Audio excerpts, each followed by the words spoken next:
Hi, welcome, and I'm really glad to be here. I want to thank the Library of Congress, and I especially want to thank Arnie Rackman for inviting me and for putting this together and for donating the papers. It's, I think, a very significant historical occasion. These are really historically important documents, and I'll try and comment on them a little bit. The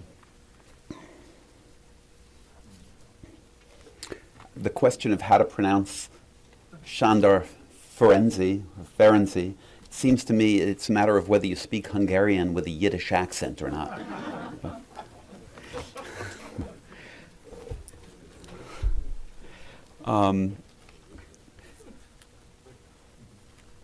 I think I want to start by saying that I think the biggest temptation and the biggest problem when talking about Ferenczi and Freud is the tendency to create polar oppositions, binaries, where one of them is idealized and the other is villainized, so that Freud becomes either the villain and Ferenczi is the hero of the future, or Freud is seen as really the mature, stable one, and Ferenczi is seen as a wild character who's acting out.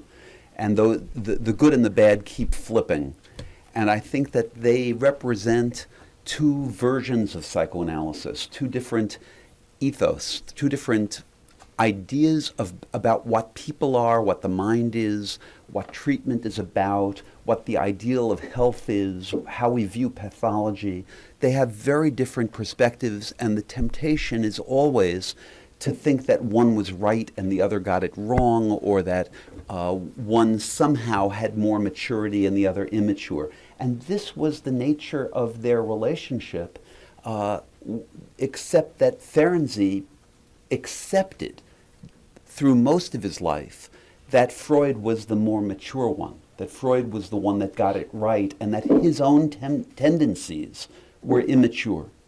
And by immature, in those days, what that meant was that because Freud stressed independence, autonomy, individuality, and Ferenczi stressed communion and relationality and thinking with others, that his way of thinking was more, in those days, considered feminine. And Freud's more focus on independence and autonomy was marked as masculine. And so Ferenczi realized that what his vision was, by those standards, a more feminine vision. And therefore, he accepted that it was really his homosexual dynamics that led to that, so that he was both immature, feminine, and therefore homosexual.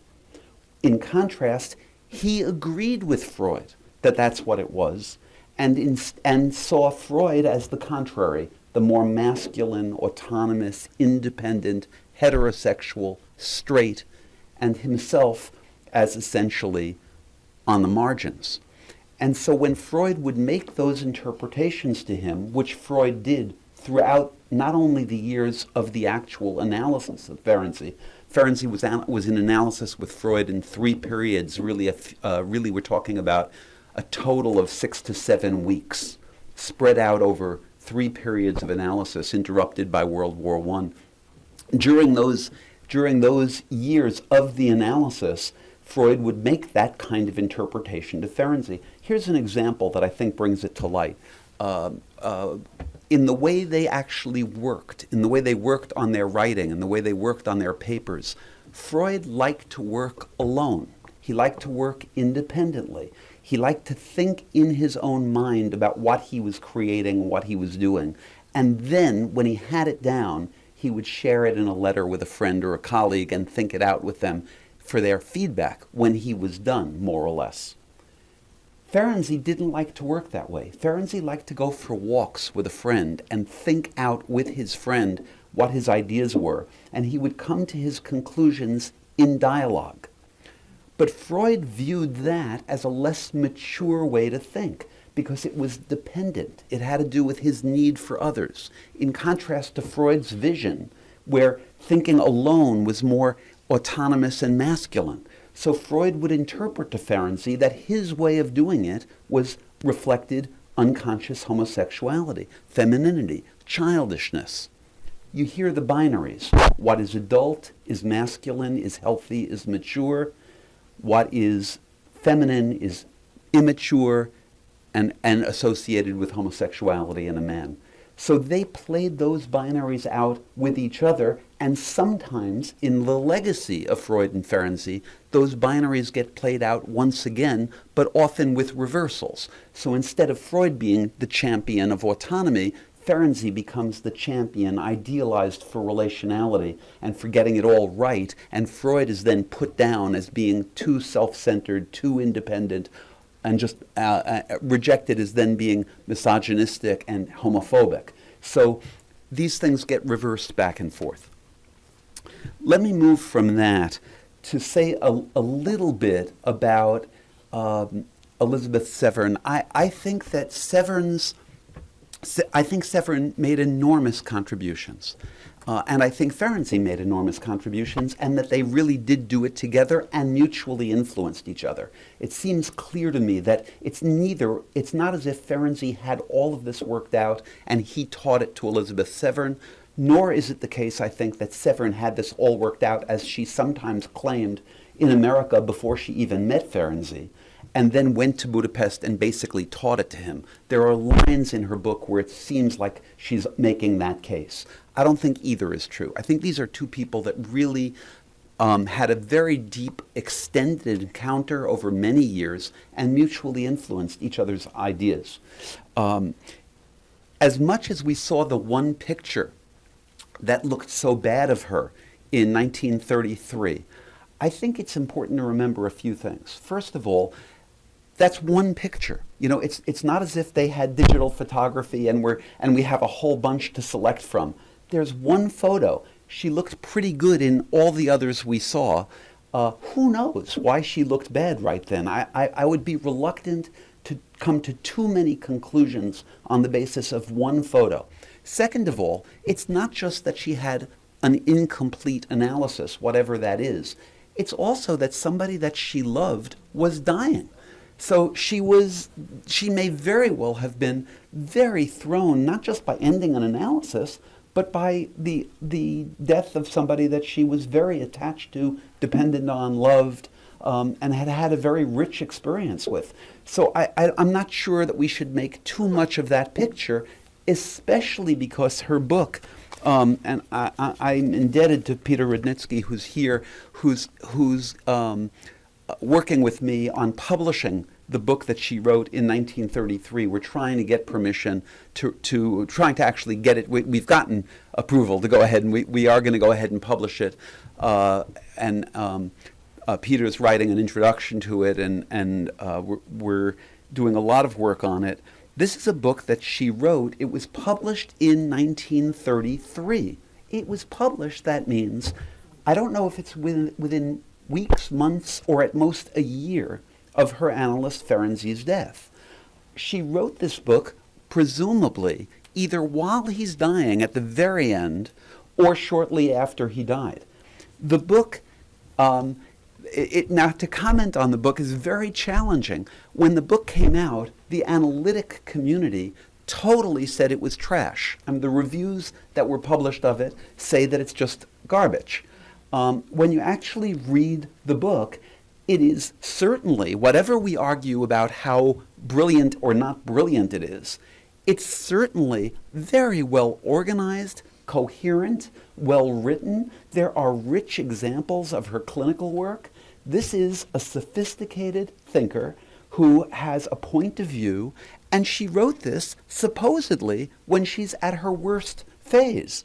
So I have doubts about really what she was like in that period. It seems to me there's actually good evidence that she was not as thrown as it's been described that she was.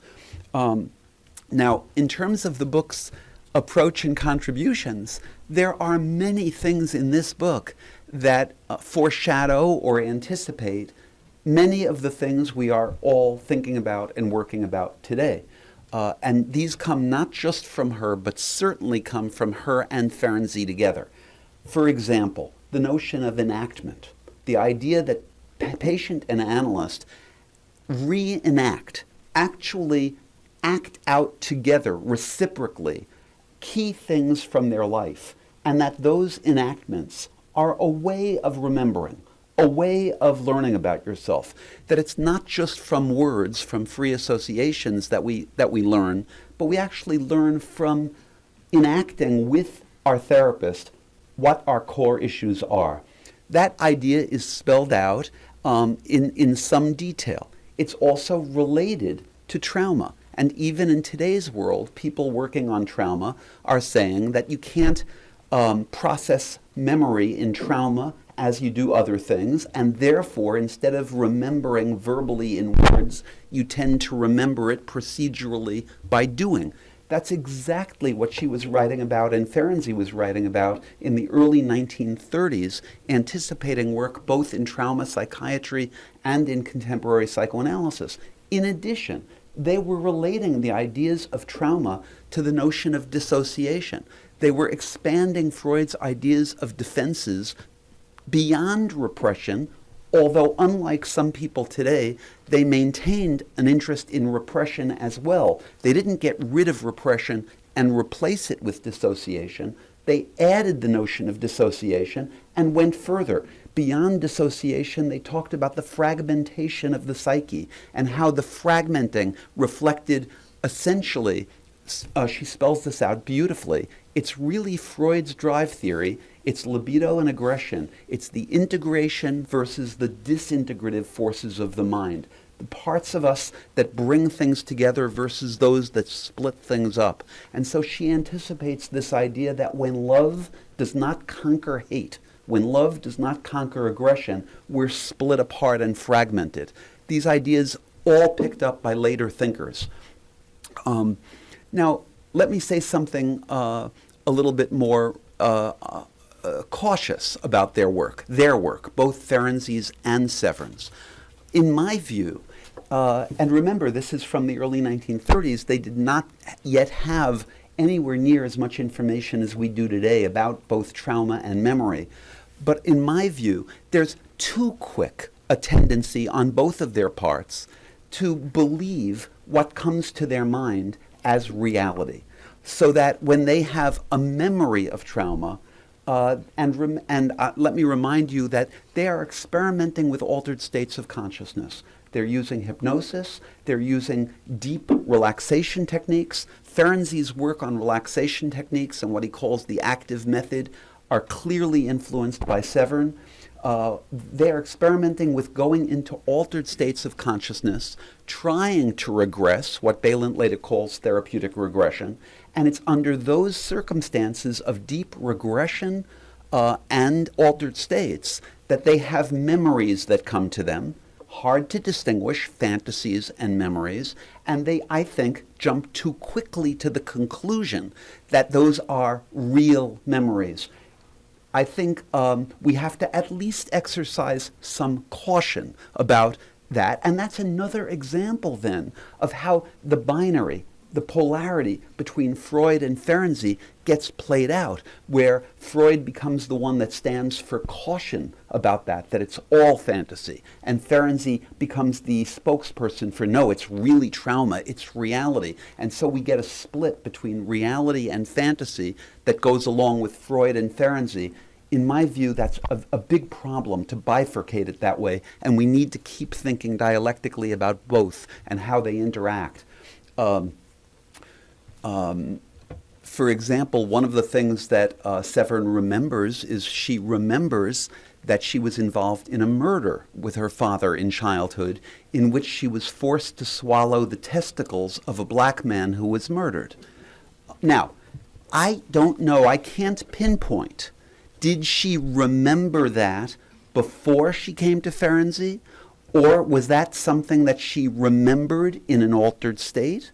And was there any question of whether it was real or fantasy? And how do you know? And how do you figure it out? I'm not arguing it was not real. I don't know that. I'm just saying that in reading this, I think it behooves us to remain cautious and not jump to conclusions about trauma or fantasy, or let ourselves be pulled into that kind of binary.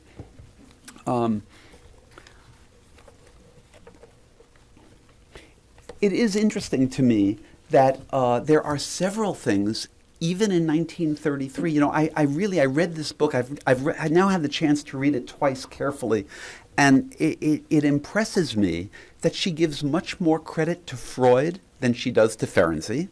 She mentions Freud's name much more. She's very clear that it's Freud that. Tell me if that works. Yeah. She's very clear that Freud is the one that gets the credit for this revolutionary discovery of the unconscious. She's very explicit about that. She credits Ferenczi, but with a certain kind of, a couple of times that she was the one that influenced him and taught him. And so and it's hard to know. I mean, I believe she probably did, but that doesn't mean he didn't also teach her. And there's not as much credit given to him in that way. There's certain things she accepts from Freud, which I think are particularly interesting because people accuse Ferenczi of having rejected them or moved beyond them. And it seems to me that she's probably stating more accurately what Ferenczi believed at the end. For example, she does not reject infantile sexuality. You know, one of the things that people say is that, well, Ferenczi went toward trauma, and he began to believe that it was all trauma, and that therefore he rejected infantile sexuality. She goes out of her way and is very explicit about the importance of infantile sexuality, of childhood sexuality, how hard it was for her to come to believe in it, and how she now realizes that she's never had a case where it wasn't important to reflect on childhood sexuality. She focuses on the importance of conflict. It's a very important psychoanalytic idea that a person is conflicted, and not just because it's their instincts in conflict with their superego or their conscience or society. A person is inherently conflicted. She says that very clearly at the beginning. Now, later in the book, she does emphasize certainly trauma over internal conflict. But both are there, and she's using both sets of ideas, so it's very rich.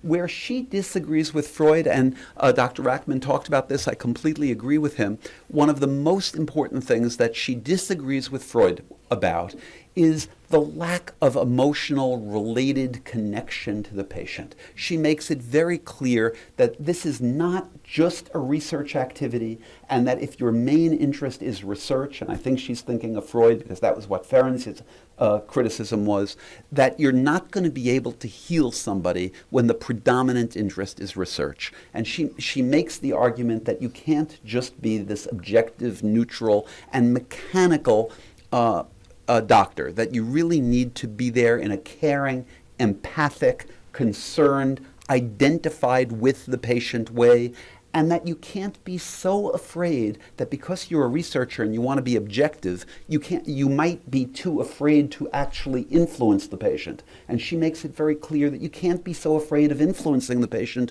You're there to influence the patient, and you should use yourself to influence the patient in a good way.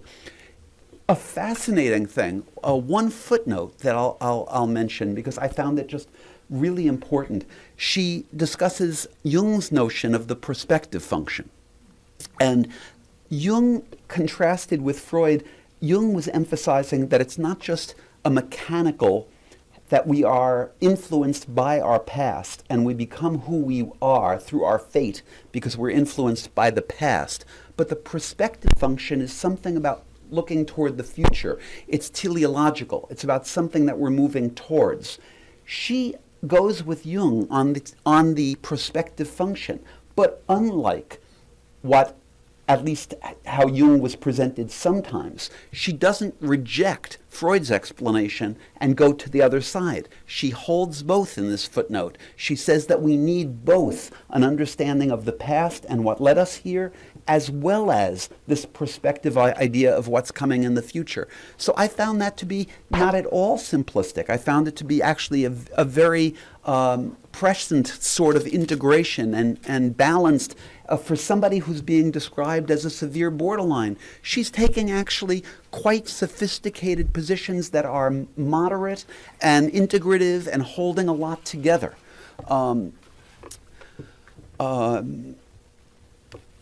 Let's see.